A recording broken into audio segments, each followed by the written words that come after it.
Assalamualaikum warahmatullahi wabarakatuh. Saya Nini Suryani dari 2FA1 akan memaparkan atau menjelaskan tentang prinsip dasar desain obat 3 yang berjudul mendesain molekul obat yang sesuai dengan targetnya.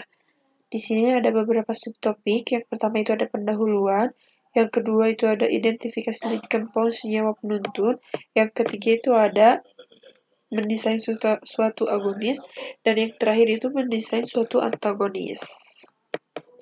Langsung ke pendahuluan, desain molekul obat dilakukan dengan pendekatan multipore method, di mana molekul obat didesain berdasarkan subunit atau biopore. Desain obat merupakan proses berulang, di mana ada 5 proses dari desain obat ini. Yang pertama itu ada desain atau identifikasi lead compounds atau senyawa penuntun. Yang kedua itu ada sintesis uji aktivitas pendahuluan terhadap lead compound. Yang ketiga itu ada optimasi farmakodinamik terhadap lead compound. Yang keempat itu ada proses optimasi fase farmakokinetik dan farmaseutik terhadap lead compound. Dan yang terakhir ini ada uji praklinis dan klinis terhadap analog lead compound yang telah dioptimasi.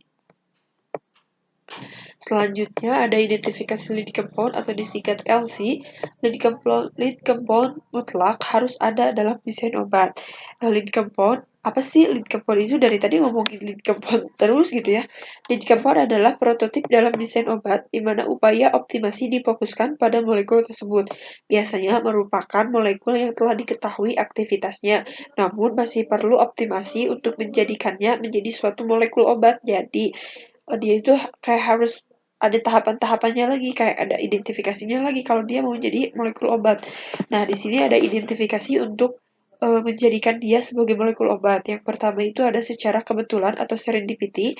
Contohnya itu ada diazepam. Kemudian sumber eksogen. Contohnya itu hormon, enzim, neurotransmitter. Yang ketiga itu ada sumber eksogen. Contohnya itu ada metabolit tanaman.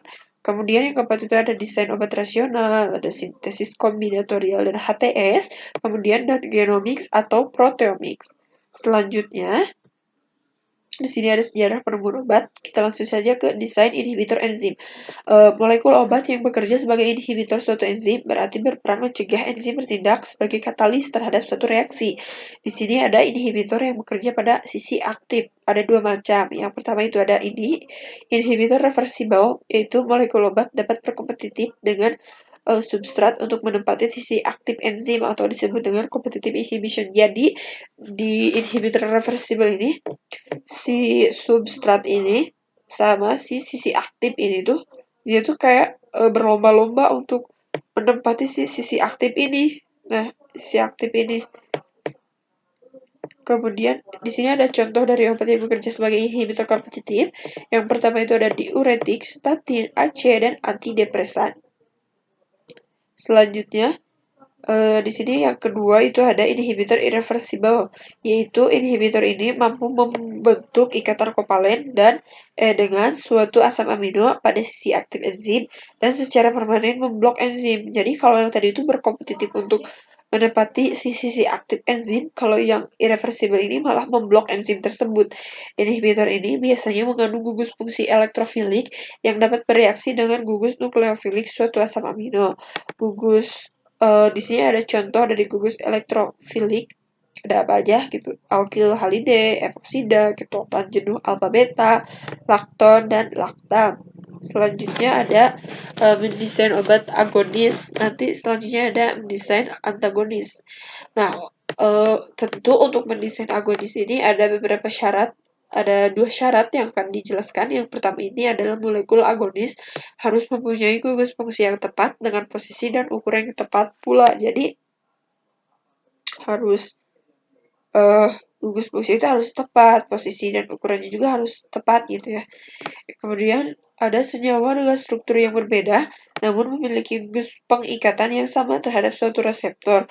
Jika senyawa tersebut memiliki gugus fungsi pengikatan yang sama terhadap suatu reseptor, maka senyawa tersebut berpotensi sebagai agonis. Selanjutnya, ada desain antagonis yang kedua ya, yaitu suatu antagonis akan bekerja dengan menghalangi berinteraksinya antagonis dengan reseptornya. Jadi antagonis itu kayak menghalangi si ini menghalangi aja gitu buat interaksi si antagonis dan reseptornya. Yang pertama itu ada antagonis yang bekerja pada sisi aktif. Eh, di sini neurotransmitter alami tidak bisa berinteraksi dengan binding site.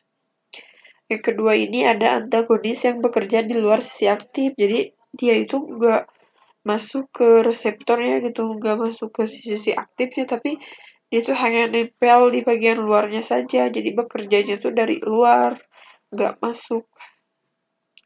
Selanjutnya ada rangkuman di sini, kesimpulan dari desain obat. Tahapannya itu ada 5 tahapan. Yang pertama identifikasi lead compound atau senyawa penuntun. Kemudian yang kedua itu sintesis dan uji biologis terhadap lead compound. Yang ketiga ada optimasi farmakodinamik.